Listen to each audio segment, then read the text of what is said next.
Empezamos con los años 60. eh, Le he puesto el título a esta década de una relación basada en el optimismo. Antes tengo que decir que, por supuesto, la comunicación ya había irrumpido en la sociedad. Pensemos en el cine como un medio masivo de comunicación y la iglesia, que fue muy cauta. De hecho, estaba perdiendo el control. Era una realidad que no podía controlar el cine, las películas, lo que se transmitía masivamente a la sociedad. Tuvo primero una actitud de querer controlar, de querer juzgar la moralidad. No se entendía bien esta realidad. Pero ya pasando a los años 60, tenemos que contextualizarnos en un momento histórico donde, para las guerras mundiales, se había terminado la Segunda Guerra Mundial.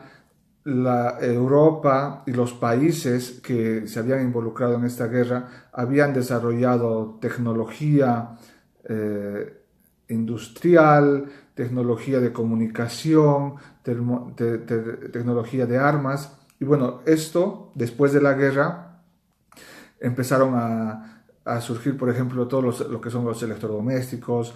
La televisión ya no era una televisión que estaba solamente en el bar, en la tienda del pueblo, sino ya se hablaba de que cada casa podría tener una televisión, una radio, un coche.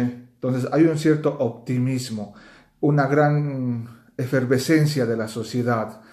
La Iglesia Católica responde a esta situación con el Concilio Vaticano II, donde en un momento crucial reflexiona cómo tiene que responder, cómo tiene que definirse como iglesia para responder los desafíos de ese momento, ¿no? Ustedes saben perfectamente que el Concilio Vaticano II trajo un cambio, una renovación importantísima para la Iglesia Católica a nivel de comunicación. Por ejemplo, ya podemos decir a nivel de comunicación que la misa, que se celebraba en latín, se empieza a celebrar en el idioma propio de cada región, y eso tiene una incidencia importante a nivel de comunicación. Pero históricamente, para lo que nos interesa, tendríamos que decir que en el Concilio Vaticano II los padres sinodales realizan un decreto conciliar que es intermirifica, que significa en latín las cosas maravillosas. Viene proclamado el 4 de diciembre de 1963. Hace pocos años, se acaba de cumplir 50 años, se realizó varios estudios históricos, reflexiones, y si bien es un documento muy corto, vale la pena leerlo, reflexionarlo y estudiarlo.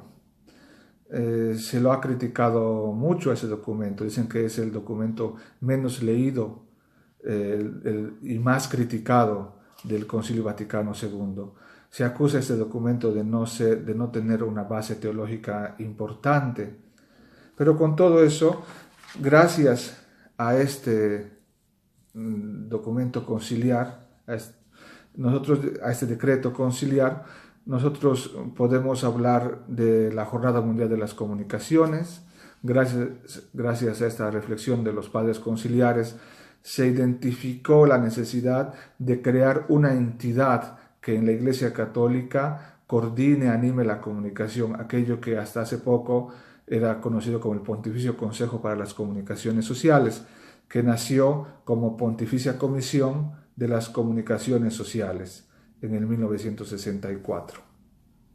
Y esa entidad fue justamente la encargada de realizar la reflexión teológica, pastoral de la comunicación, las líneas pastorales para la Iglesia en el ámbito de la comunicación social, de la evangelización y los medios, y después cuando llegó el Internet también se puso a reflexionar y a dar ciertas líneas para la Iglesia Católica. Todo esto gracias al documento Intermedifica, que, como digo, fue uno de los más criticados y menos leídos.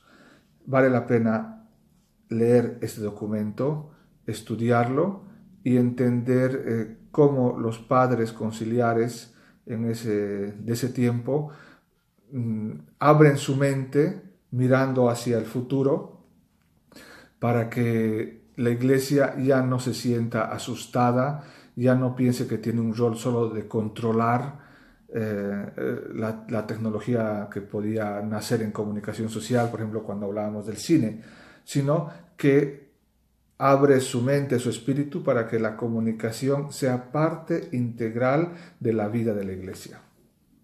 Cuando hablamos ya de la década de los 70, pues nos tenemos que dar cuenta de lo que se vivió al final de la década de los 60, es decir, el 68, la revolución del 68, una revolución juvenil, cultural, que fue muy importante, como ustedes seguramente ya saben, en la sociedad. Entonces, ¿qué pasa? Que esta revolución, esta efervescencia social tiene un impacto en la comunicación. Por ejemplo, nacen nuevas radios alternativas, nuevas formas de hacer comunicación, nuevas formas de documentar lo que está sucediendo en la sociedad, cuando ya con las cámaras se podían registrar, grabar desde dentro. Por ejemplo, si había una pequeña manifestación social, se podía ir y registrar lo que estaba sucediendo desde dentro. Nacen nuevas formas, en síntesis, de documentar las problemáticas sociales. ¿Ya?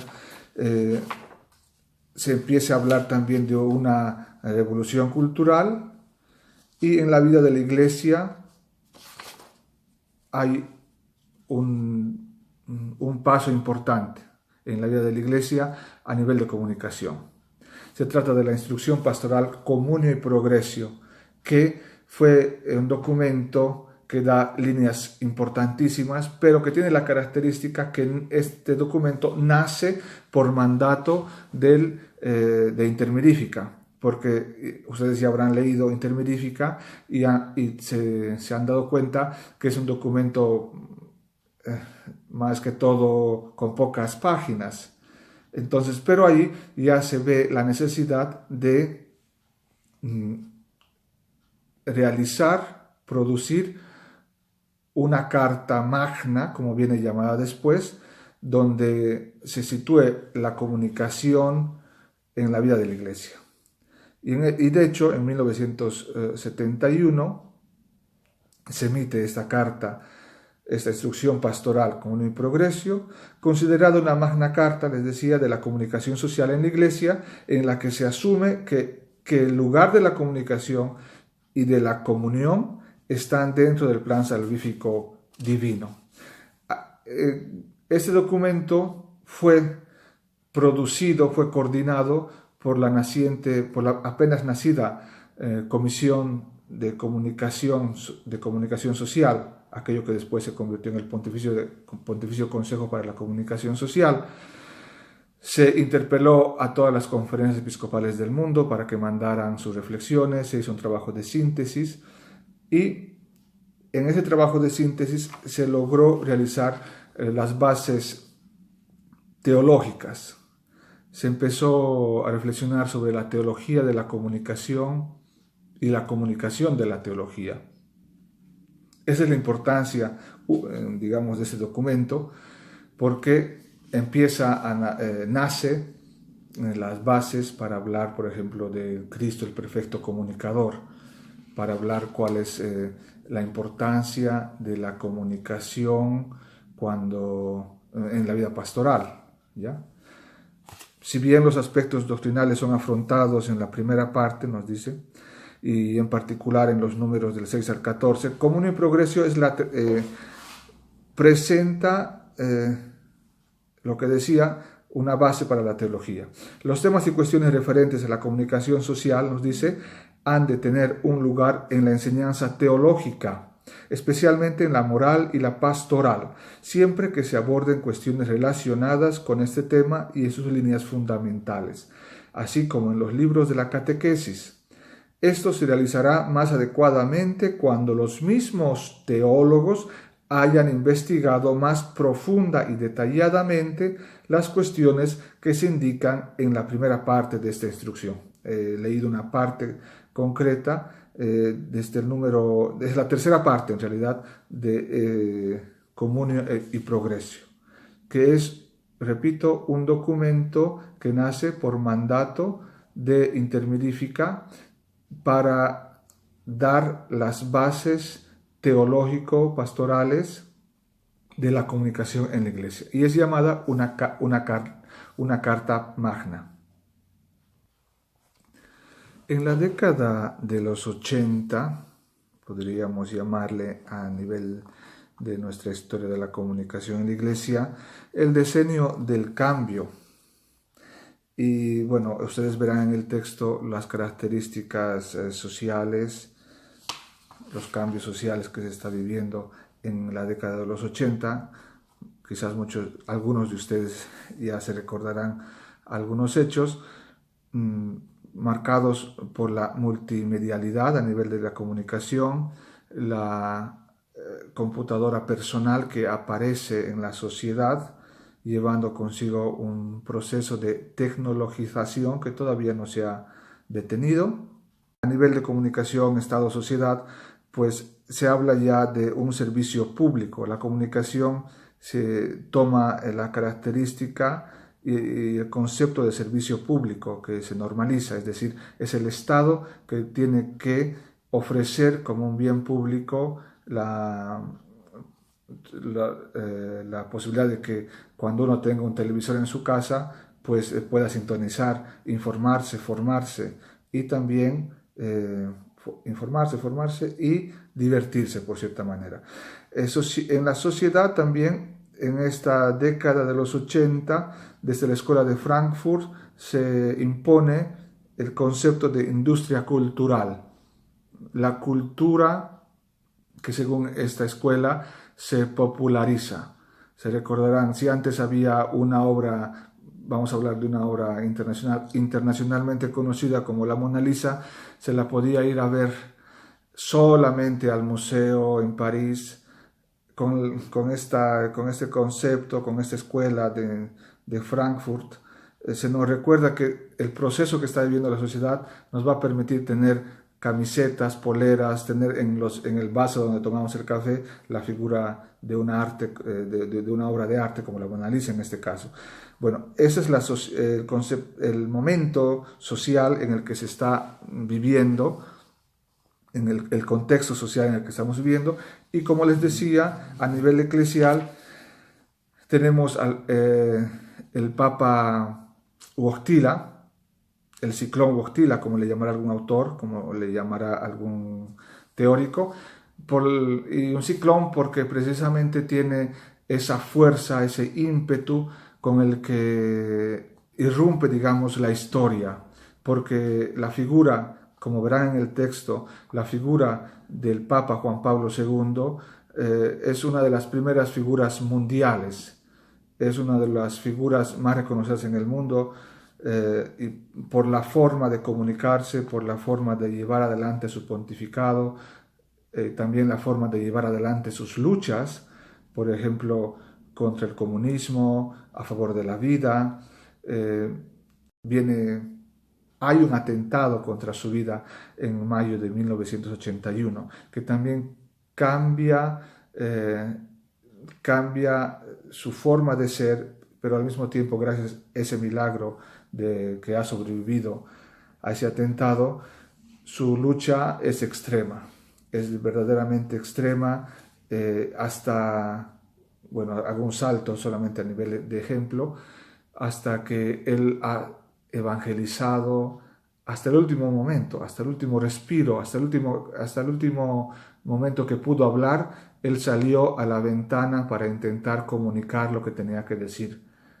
De hecho, se acordarán ustedes esa imagen, incluso un poco dolorosa, de Juan Pablo II anciano, que sale para hablar y dar el ángelus desde su ventana en el tercer piso del Palacio Apostólico, en la Plaza San Pedro, intenta hablar, pero ya tenía aquí una herida que le permitía alimentarse y ya no podía hablar. Y hace un gesto con la mano, un gesto dramático de darse cuenta que ya no puede comunicar.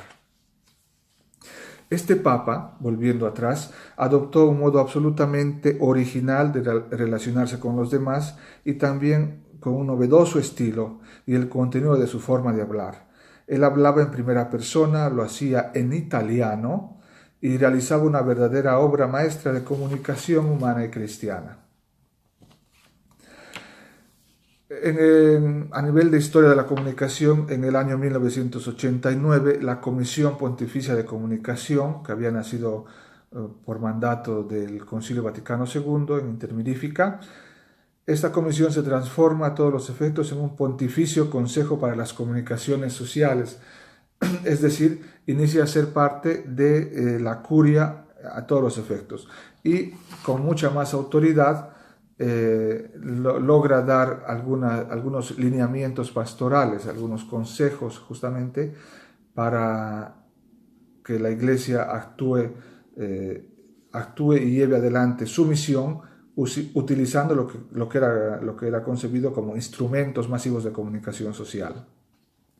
En concreto, el Pontificio Consejo para la Comunicación Social tenía esta misión: suscitar y sostener correctamente la acción de la Iglesia y de los fieles en las diversas formas de comunicación, acompañando a la prensa católica, las publicaciones periódicas, las emisoras radiales y televisivas, para que realmente correspondan a su propia índole y función, difundiendo la doctrina de la Iglesia.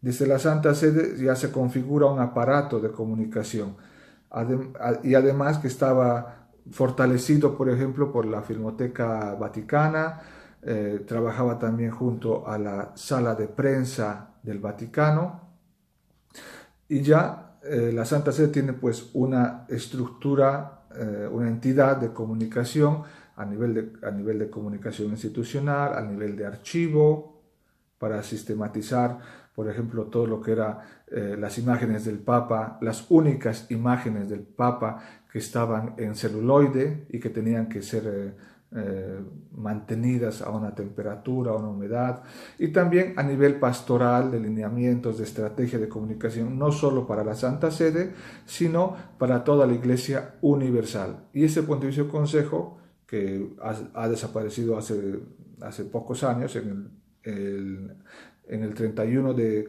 diciembre del 2015 desapareció, pues fue el que llevó adelante esta misión. Ahora vamos a hablar de los años 90. A nivel social, los años 90 tienen varias características, evidente, pero la que yo quisiera subrayar absolutamente para nuestro interés es el nacimiento de Internet. Internet, que era una realidad naciente una década atrás, empieza a popularizarse poco a poco ya en las universidades y en la sociedad, y esto hará que una nueva cultura salga a flote y se empiece a hablar de la globalización, donde ya el tiempo, la distancia se vuelven realidades totalmente redefinibles gracias a Internet. A nivel eclesial, el inicio de esta década fue marcada por la publicación de la encíclica Redemptoris Missio, donde se subraya nuevamente la misión, la esencia evangelizadora de la Iglesia. Con Juan Pablo II, en esa encíclica que marca de verdad este decenio, esta década, se habla de la extensión de la misión evangelizadora a todos los sectores de la Iglesia, no solamente ya digamos, a los sacerdotes o religiosos o misioneros, sino se habla ya de todos los bautizados, son misioneros y tienen justamente esa tarea evangelizadora. Se habla de un auxilio a la vieja Europa, enferma de incredulidad, y en contraposición se hablaba del continente de la esperanza para América Latina. Se habla también de la cercanía a los más débiles y a los indefensos, las denuncias del totalitarismo, del consumismo, del materialismo, y se toma acto de la modernización, y se invita a un proceso de globalización que no se olvidase de Dios. Veremos que en los mensajes a la Jornada Mundial de la Comunicación que cada año se venían emitiendo, estos conceptos de globalización, de nueva cultura, poco a poco emergen, y así también poco a poco se va abandonando, como veremos enseguida, se va abandonando la concepción instrumental de la comunicación. Es decir, la radio, la televisión ya no son un instrumento de comunicación, ya no son altavoces. Estamos hablando de concepción eclesial.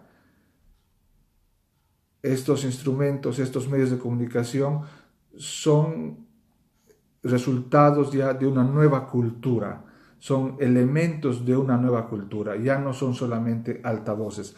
Y este pensamiento, esa reflexión, esta conversión o evolución del pensamiento se debe también gracias a la realidad que ya había empezado a extenderse en todo el mundo, gracias a la realidad de Internet, ¿ya? En esta década también hay que mencionar que el Pontificio Consejo para las Comunicaciones en el 92 emite la instrucción pastoral Aetatis Novae. La ocasión es el 20º aniversario del decreto Intermirifica, evocando en su título una expresión muy usada durante la década, la nueva evangelización. Aetatis Novae es una nueva era. Y ustedes verán en el texto que se habla aquí, bueno, ya de todos los cambios paradigmáticos sobre y de la comunicación desde 20 años atrás que había pasado desde Intermirifica. Rápidamente también podemos decir que otro elemento que dentro de esta historia de la comunicación emerge es la preocupación de la brecha digital. Aquellos que podían acceder a todos estos instrumentos, tecnologías, y aquellos que no. Es una preocupación que emerge en varias ocasiones en los mensajes de la Jornada Mundial de la Comunicación Social que cada año el Papa emite hasta el día de hoy. En concreto, en la 31 Jornada Mundial de la Comunicación, Juan Pablo II toca este tema, como pueden ver en el texto. Termino esta parte de los años 90 citando también dos textos muy ricos y que han tenido un impacto en toda la Iglesia, no solamente en Italia, esto lo saben ustedes, porque hablamos del cardenal Martini, que escribió 2 cartas pastorales en diferentes momentos, pero que están unidas por el tema que es la comunicación. Una de ellas es Éfata, ábrete, y la otra más tarde es el borde del manto, donde Cardenal Martini reflexiona el rol de la Iglesia y sobre todo más en concreto de los comunicadores, de la vocación de los comunicadores o la vocación de comunicador para cada cristiano que se considera evangelizador, que vale la pena mencionar, y si tienen oportunidad dentro de su lectura personal, sería importante que conozcan estos 2 textos del cardenal Martini, un gran teólogo de la Iglesia Católica en los últimos tiempos. La década del año 2000 está marcada sobre todo en la Iglesia Universal por el gran jubileo del año 2000. La Iglesia quiere celebrar los 2000 años de existencia, y esto fue un logro personal, del Papa Juan Pablo II, que cuando ya años antes había hablado de hacer un gran jubileo, de una celebración magna dentro de la Iglesia, había encontrado algunas resistencias, y resistencias también de gente que no creía ni siquiera que podía llegar físicamente hablando, por su salud, a atender, a estar presente en todo lo que significaba hacer un gran año jubilar. A nivel de comunicación, por supuesto, esto tiene implicancias directas porque piensen ustedes en la apertura del jubileo, piensen en la Jornada Mundial de la Juventud de ese año. El Papa Juan Pablo II, ya anciano, tenía que estar presente y él, a nivel de comunicación, está presente llenando toda la pantalla y dándonos imágenes históricas, podríamos decir, de este momento importante para la Iglesia. En la Iglesia y la sociedad en el año 2000 ya asume directamente que Internet es una realidad que es como la electricidad, podríamos decir. Estas son palabras mías. Es como la electricidad porque está en todas partes. Ya no es solamente nadie ya no se pregunta si tenemos que usarlo o no. Ya tenemos presente una cultura nueva que ha sido creada, afectada, transformada por Internet, la forma de comunicar, de socializarse. Y entonces la Iglesia asume esta realidad y se da cuenta que es imprescindible repensar el Evangelio desde el interior de la cultura para poder comunicar este Evangelio. Y la reflexión teológica, la reflexión pastoral va en este sentido, a través de las Jornadas Mundiales de la Comunicación Social y algunos documentos que emitirá el Pontificio Consejo para las Comunicaciones Sociales, ¿ya? Todo ya se empieza a hablar desde una perspectiva de una pastoral online, algo que antes no existía. Se habla de Internet como un nuevo foro para la proclamación del Evangelio. Esto es el mensaje mundial de las comunicaciones, el número 35, firmado por el Papa Juan Pablo II. Como les decía, la imagen del Papa Juan Pablo II, la presencia del Papa Juan Pablo II, marcó una época en la Iglesia Católica a nivel de comunicación, y tenemos un autor, un profesor mío, también fue mi profesor, Franco Lever, que se refiere así a nivel de comunicación, cómo Juan Pablo II irrumpió, la vida de Juan Pablo II irrumpió comunicativamente en la historia de la Iglesia de los últimos tiempos. Con Juan Pablo II la Iglesia entró de lleno dentro del flujo mediático y noticioso. Karol Wojtyla, tal vez utilizando aquel teatro de la palabra que había practicado en su juventud, hizo de la palabra un medio multimedia, porque sus palabras nunca fueron aisladas, sino que siempre estuvieron acompañadas de una prosodia gestual, de una riqueza de signos y expresiones que marcaron el arco de imágenes de los 27 años de pontificado. Por esto y por una innata propensión a la comunicación de Juan Pablo II, fue tan incisiva y tan nueva. Y bueno, llegando en la primera década del año 2000, llegamos al pontificado del Papa Ratzinger, un estilo totalmente distinto porque es más académico, es un estilo más pausado de reflexión teológica, donde se pone también las bases para la pastoral de la comunicación que parte de Internet. Si ustedes leen el luminoso magisterio del Papa Ratzinger sobre la comunicación, sobre todo a través de los mensajes para la Jornada Mundial de las Comunicaciones, verán que muchos de ellos hablan de la realidad virtual, hablan de Internet, hablan incluso de la pastoral informática. Y esto es ya un dato de hecho que hay que tomar en cuenta en la historia de la comunicación dentro de la Iglesia. El Papa Benedicto XVI, como decía, tenía una forma muy particular de comunicar, digamos, no las grandes masas, como en su primera aparición ante la Jornada Mundial de la Juventud, su primera Jornada Mundial de la Juventud en Colonia, las grandes masas, a diferencia de Juan Pablo II, no logran percibir esa comunicación gestual, sino más bien quien tiene la fortuna o quienes tienen la fortuna de hablar casi personalmente con el Papa Benedicto XVI, logran percibir ese espacio de diálogo creativo, recreativo, consensual que logra crear el Papa Benedicto XVI con su forma académica, con su forma de enseñar, con esa teología luminosa que viene conocida.